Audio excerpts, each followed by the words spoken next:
इस वीडियो में हम NISM 8 सीरीज के ट्रू फॉल्स क्वेश्चंस देखेंगे। पहला क्वेश्चन है, one of the reasons that future trading has become expensive is due to higher margins.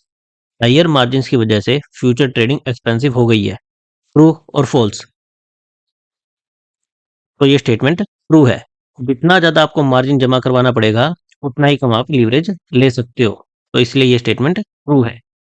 In the case of futures contract, the profit और losses are received paid only on maturity. Futures contract के case में जो भी profit और loss है वो केवल maturity expiry के दिन ही रिसीव या फिर पे किए जा सकते हैं। ट्रू या फिर फॉल्स? तो ये स्टेटमेंट फॉल्स है। आप बाय कर लो फ्यूचर को, फिर आप कभी भी उसे काट सकते हो, कभी भी उसका अपोजिट ट्रेड कर सकते हो और अकॉर्डिंगली आपका प्रॉफिट और लॉस आपके अकाउंट में आ जाएगा। इसके अलावा daily MTM mark to margin trading के बेसिस पर आपके अकाउंट से पैसे कटते रहते हैं, तो इसलिए ये स्टेटमेंट फॉल्स है। A future contract is a very standardized contract that leaves very little except the price open to negotiation. Future contract में प्राइस को छोड़ के बाकी सारी चीजें स्टैंडर्डाइज होती है, तो ये स्टेटमेंट हमारी ट्रू है। बाकी सारी चीजें एक्सचेंज डिसाइड करता है। प्राइस किससे डिसाइड होता है? बायर और सेलर जिस प्राइस पर एग्री कर जाए, free interaction of buyer and seller. Forward contract are OTC contracts. Forward contracts over the counter contracts है, ये दो पार्टी के बीच में आपस में होते हैं, कोई एक्सचेंज इनमें इन्वॉल्व नहीं होता, तो ये स्टेटमेंट हमारी ट्रू है। Each forward contract can have a different delivery location, a different maturity date and a different contract size. Forward contract में डिफरेंट डिलीवरी लोकेशन हो सकती है, मैच्योरिटी एक्सपायरी डिफरेंट हो सकती है और कॉन्ट्रैक्ट का साइज भी डिफरेंट हो सकता है, तो ये स्टेटमेंट हमारी ट्रू है। क्योंकि फॉरवर्ड कॉन्ट्रैक्ट दो पार्टी के बीच में हो रहा है, तो वे दो पार्टी मिलकर जो भी डिसाइड करें वो चीज एग्री हो जाएगी और हर दो पार्टी अलग अलग चीजें डिसाइड कर सकती है। Delta is the change in option price given A 1 percentage point change in the risk free interest rate. Delta क्या है? अगर आपके ऑप्शन प्राइस में कुछ चेंज आ रहा है, उसका रेशियो ले लो आप किसके साथ? रिस्क फ्री इंटरेस्ट रेट में जो चेंज आ रहा है, तो ये स्टेटमेंट हमारी फॉल्स है। क्योंकि डेल्टा क्या होता है? Change in option price divide by change in price of the underlying. Underlying के प्राइस में कितना चेंज आ रहा है उसके साथ रेशियो, ना कि रिस्क फ्री इंटरेस्ट रेट के साथ। In stock markets, beta is a statistical measure of the sensitivity of the movement of a share price to the movement of prevailing interest rate. Beta किसकी sensitivity measure करता है? Share price के movement की with respect to prevailing interest rate, तो ये statement हमारी false है। Beta किस चीज का मेजर है? सिस्टमैटिक रिस्क का, कि कितना हमारे पोर्टफोलियो में या फिर हमारे स्टॉक में मार्केट के रिस्पेक्ट में रिस्क है। A mutual fund manager is bearish on the market and wishes to reduce its exposure to equities from 50% to 30%. Without selling any of his equity holdings, can he sell index future for it? एक mutual fund manager है जिसको लगता है कि market अभी गिरेगी और उसके पास कुछ इक्विटी है। अब वो इक्विटी में अपना एक्सपोजर कम करना चाहता है, 50% 30% करना चाहता है, लेकिन वो अपनी इक्विटी होल्डिंग्स को सेल नहीं करना चाहता। बेसिकली बिना सेलिंग के एक्सपोजर कम करना चाहता है, यानी कि 20% की पोजीशन को हेज करना चाहता है। Can he sell index future for it? Normal human being है, उसका पोर्टफोलियो होता है, वो तो इंडेक्स फ्यूचर के हेल्प से हेज कर ही सकता है। तो यहाँ पर हमारे पास ट्रिक क्या है कि म्यूचुअल फंड मैनेजर है, क्या उसे भी ये चीज अलाउड है या नहीं है? तो म्यूचुअल फंड मैनेजर को भी ये चीज अलाउड होती है। अगर हेजिंग के पर्पज के लिए है तो म्यूचुअल फंड मैनेजर भी ये चीज कर सकते हैं। तो हमारा करेक्ट आंसर है option A, yes. Bulls are those investors who believe the market will rise. Bulls वो होते हैं जिन्हें लगता है कि मार्केट यहाँ से चढ़ेगी, तो ये स्टेटमेंट हमारी ट्रू है। बुल्स वो इन्वेस्टर होते हैं जिन्हें लगता है कि मार्केट राइज करेगी और बियर्स वे इन्वेस्टर होते हैं जिन्हें लगता है कि मार्केट फॉल करेगी। For put options with decrease in strike price the premium on put increases. True और फॉल्स? पुट ऑप्शन के केस में जैसे जैसे स्ट्राइक प्राइस कम होता जाएगा हमारा प्रीमियम इंक्रीज होता जाएगा, ये स्टेटमेंट ट्रू है या फिर फॉल्स है? हमारा स्ट्राइक प्राइस ये है, हमने इसमें क्या लिया है? Right to sell. Put option लिया है, यानी कि राइट टू सेल लिया है, ये हमारा स्ट्राइक प्राइस हो गया। अब मान लेते हैं कि हमारा स्पॉट प्राइस यहाँ पर था, कम था, फिर जब स्ट्राइक प्राइस कम करते गए तो ये स्पॉट प्राइस से भी कम आ गया, स्ट्राइक प्राइस और कम आ गया। हम पुट ऑप्शन में बेचने का राइट ले रहे हैं, यानी कि जितने ज्यादा में बेचने का राइट लेंगे उतना ज्यादा प्रीमियम होगा, तो जैसे जैसे स्ट्राइक प्राइस गिरेगा तो हमारा प्रीमियम कम होता जाएगा, इसलिए ये स्टेटमेंट फॉल्स है।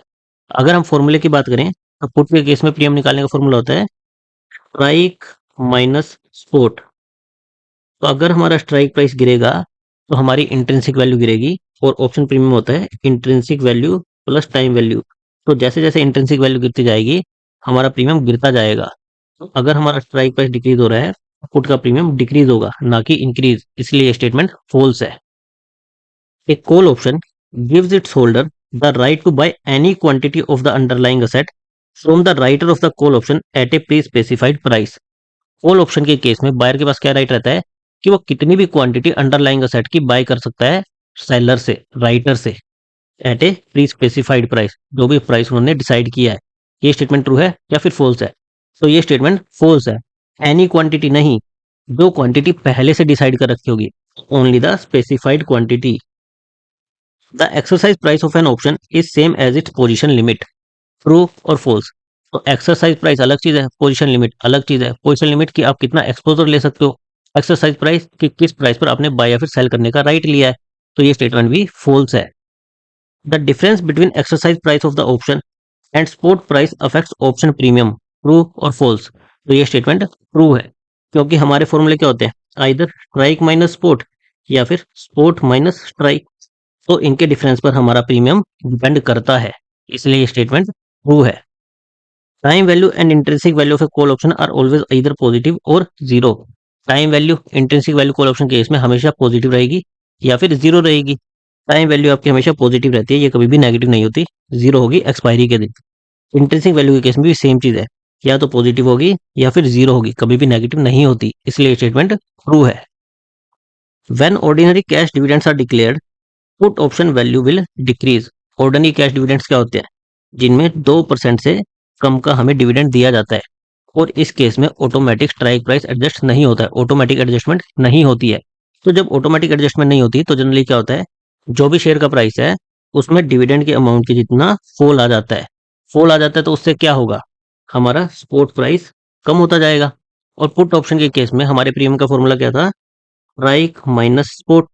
अब अगर हमारा स्पॉट कम हो रहा है यानी कि हमारा प्रीमियम इंक्रीज करेगा, माइनस वाली चीज कम हो रही है यानी कि हमारा प्रीमियम इंक्रीज करेगा। तो हमारी ये स्टेटमेंट फॉल्स है। The option premium paid by the option buyer remains with the exchange till the time it is closed out और एक्सपायर्ड। जो ऑप्शन प्रीमियम बायर दे रहा है सेलर को, वो एक्सचेंज के पास रहेगा जब तक एक्सपायर नहीं हो जाता या फिर ट्रेड क्लोज नहीं हो जाता, अपोजिट ट्रेड लेके क्लोज नहीं हो जाता। ट्रू और फॉल्स? तो ये स्टेटमेंट फॉल्स है। बायर से सेलर को ट्रांसफर कर देता है एक्सचेंज, खुद के पास नहीं रखता। Hedging is a tool used to protect one's portfolio against any downturn by going short in index। हमें अपने पोर्टफोलियो को हेज करना है तो हम उस केस में इंडेक्स पर शॉर्ट जा सकते हैं, और ये एक हेजिंग टूल है। तो ये स्टेटमेंट ट्रू है। A naked call option strategy means that the writer does not currently on the underlying. True और false? Naked call option strategy में हम अंडरलाइंग हो चाहे ना हो, हम बाय और सेल कर सकते हैं। तो ये स्टेटमेंट ट्रू है। A calendar spread contract in index futures attracts higher margin than the sum of two independent legs of future contract। Calendar spread के केस में हायर मार्जिन होता है अगर हम कंपेयर करें कि हम दो फ्यूचर अलग अलग ले रहे हैं, उनके लिए जो मार्जिन चाहिए उससे कैलेंडर स्प्रेड में हायर मार्जिन चाहिए होता है। तो ये स्टेटमेंट फॉल्स है, कैलेंडर स्प्रेड में कम मार्जिन चाहिए होता है। When it is said that there is cash settlement of an index futures contract, it means that the contract is settled in cash with no delivery of the underlying। True और false? Cash settlement का meaning है कि आप delivery नहीं ले रहे, shares की delivery नहीं ले रहे, जो भी प्रॉफिट और लॉस हुआ उसको कैश में सेटल कर रहे हो, यानी पैसे अकाउंट से ट्रांसफर करके सेटल कर रहे हो। तो ये स्टेटमेंट ट्रू है। Professional clearing members clear the trade off associated trading members only. Professional clearing member जो होते हैं वो केवल अपने एसोसिएटेड ट्रेडिंग मेंबर्स के ट्रेड्स को ही क्लियर करते हैं। ट्रू और फॉल्स? तो ये स्टेटमेंट फॉल्स है, वो सबके ट्रेड्स को क्लियर कर सकते हैं, बस वो ट्रेडिंग नहीं कर सकते। Professional clearing member act only on behalf of institutional clients. True और फॉल्स? तो ये स्टेटमेंट भी फॉल्स है, वो रिटेल मेंबर के ट्रेड्स भी क्लियर कर सकते हैं और इंस्टीट्यूशनल क्लाइंट्स के भी। तो ये स्टेटमेंट फॉल्स है। The trading members on the exchange derivative segment are not required to be registered with SEBI. True और फॉल्स? तो ये स्टेटमेंट फॉल्स है, उन्हें सेबी के साथ रजिस्टर होना जरूरी है। वो एक्सचेंज पर रजिस्टर्ड है, उसके साथ साथ सेबी पर भी रजिस्टर होना पड़ेगा। The total number of outstanding slash unsettled contracts in the market at any point of time is known as open interest. तो ये स्टेटमेंट हमारी ट्रू है। ओपन इंटरेस्ट क्या होता है, अब तक के जो भी आउटस्टैंडिंग या फिर अनसेटल्ड कॉन्ट्रैक्ट्स है। Efficient cash market is required for an efficient futures market, true और फॉल्स? तो ये स्टेटमेंट ट्रू है। कैश मार्केट एफिशिएंट होगी तभी फ्यूचर मार्केट एफिशिएंट होगी। The absolute amount of minimum capital adequacy requirement for derivative broker is same that as of cash market. तो ये statement हमारी फॉल्स है। डेरिवेटिव के केस में ज्यादा कैपिटल एडिक्वेसी की रिक्वायरमेंट होती है, कैश मार्केट से ज्यादा एडिक्वेसी की रिक्वायरमेंट होती है डेरिवेटिव के केस में, इसलिए स्टेटमेंट फॉल्स है। Higher the price volatility, higher would be the initial margin requirement, true और फॉल्स? ये स्टेटमेंट ट्रू है। जितनी ज्यादा वोलेटिलिटी होगी उतने ज्यादा इनिशियल मार्जिन लगेंगे। A trading cum clearing member is responsible to the exchange for his transaction and also for the position of his trading members under him. Trading cum clearing member जो है वो खुद की transaction के साथ साथ जो भी उसके अंडर क्लाइंट्स हैं उनकी पोजीशन के लिए भी रिस्पॉन्सिबल है। तो ये स्टेटमेंट ट्रू है। Trading in derivative become expensive due to higher margin, true और फॉल्स? डेरिवेटिव में जो ट्रेडिंग है वो हाई मार्जिन की वजह से एक्सपेंसिव हो गई है, तो ये स्टेटमेंट ट्रू है। By meeting additional requirements a trading member can also be a clearing member, true और फॉल्स? ये स्टेटमेंट भी ट्रू है। अगर ट्रेडिंग मेंबर जो भी क्लियरिंग मेंबर की रिक्वायरमेंट है उसे सेटिस्फाई करता है तो वो भी क्लियरिंग मेंबर की तरह काम कर सकता है। Equities can also be traded through professional clearing members, true और false? Professional clearing members trade नहीं कर सकते, वो केवल ट्रेड्स को क्लियर कर सकते हैं, इसलिए ये स्टेटमेंट फॉल्स है। A low level of initial margin increases the possibility of defaults of a stock broker. अगर स्टॉक ब्रोकर इनिशियल मार्जिन को कम कर दे तो उससे डिफॉल्ट की पॉसिबिलिटी बढ़ जाएगी, तो ये स्टेटमेंट ट्रू है। In case of a member's default, the clearing corporation can not transfer clients position to another member और close out all open position of defaulting members without prior approval from SEBI. SEBI के prior approval के बिना clearing corporation defaulting member की position को दूसरे member को transfer नहीं कर सकती या फिर उनके पोजीशन को क्लोज नहीं कर सकती, तो ये स्टेटमेंट फॉल्स है। क्लियरिंग कॉर्पोरेशन कर सकती है और हमें क्वेश्चन में क्या दिया था, कैन नॉट, नहीं कर सकती। The initial margin is always equal to market margin, true और फॉल्स? इनिशियल मार्जिन अलग है, mark to market daily profit और लॉस हो रहा है उसके बेस पर डिसाइड होता है, तो दोनों अलग अलग होते हैं। The mark to market margin debits for stock futures are done on a daily basis but the MTM margin credits are done on a weekly basis, true और फॉल्स? दोनों ही डेली बेसिस पर होते हैं, इसलिए ये स्टेटमेंट फॉल्स है। It's the duty of the clearing corporation to continuously analyze and modify the initial margin requirements as the stock market tend to be very volatile। Initial margin को clearing corporation बार बार change कर सकती है अगर market में volatility change होती है तो ये स्टेटमेंट ट्रू है। Fixed deposits and bank guarantees are not permitted to be offered by clearing member to the clearing corporation as part of liquid assets. Liquid assets क्या होती हैं, ऐसी असेट्स जिन्हें इजीली कैश में कन्वर्ट कर सकते हैं। तो फिक्स डिपॉजिट हो गया या फिर बैंक गारंटी हो गया, ये परमिटेबल है, लिक्विड असेट्स का पार्ट हो सकती हैं, इसलिए ये स्टेटमेंट फॉल्स है क्योंकि हमें दिया था नॉट परमिटेड जबकि ये परमिटेड है, ये स्टेटमेंट हमारी फॉल्स है। In the derivative segment once initial margin requirement is fixed it can not be change by the exchange during the life time of futures contract, true और false? Initial margin को change नहीं कर सकते, ये statement false है, कर सकते हैं। वोलेटिलिटी चेंज होगी तो इनिशियल मार्जिन भी चेंज होगा। The clearing corporation gives exposure limits to clearing members based on the number of trading members using the services of that clearing member। Clearing corporation जो exposure limit देती है clearing member को वो किसके basis पे देती है, number of trading members they clear, true और फॉल्स? तो ये स्टेटमेंट फॉल्स है। वो नेटवर्थ देखती है कि कितनी क्लाइंट की नेटवर्थ है, कितने डिपॉजिट उसने जमा करा रखे हैं और रिस्क असेसमेंट कितना उसके साथ रिस्क है, केवल number of trading members they clear उसके बेसिस पर नहीं देती। इन derivative exchanges the exposure amount possible for each member broker is linked to the amount of deposit margins kept by the member with the clearing member, true और false? Exposure amount किसकी respect में decide होता है, amount of deposit, कितना उन्होंने deposit करा रखा है, तो ये स्टेटमेंट हमारी ट्रू है। A trading member on derivative exchange does not have clearing rights, true और फॉल्स? ये स्टेटमेंट ट्रू है। ट्रेडिंग मेंबर केवल ट्रेडिंग कर सकता है, क्लियरिंग मेंबर क्लियरिंग कर सकता है, ट्रेडिंग कम क्लियरिंग मेंबर दोनों काम कर सकता है। The trades done by dealers in their own account has to be totally segregated from the trades done in the client's account। खुद के और क्लाइंट अकाउंट को सेपरेट रखना है, तो ये स्टेटमेंट ट्रू है।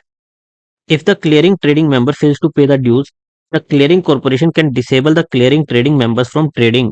अगर ट्रेडिंग मेंबर डिफॉल्ट करता है तो उसे ट्रेडिंग करने से रोका जा सकता है, ट्रू और फॉल्स? तो ये स्टेटमेंट ट्रू है। Institutional investor pay lower margin than the individual investor for derivative trading, true और फॉल्स? ये स्टेटमेंट फॉल्स है, दोनों सेम ही मार्जिन पे करते हैं। Can client position be netted off against each other while calculating initial margin on the derivative segment?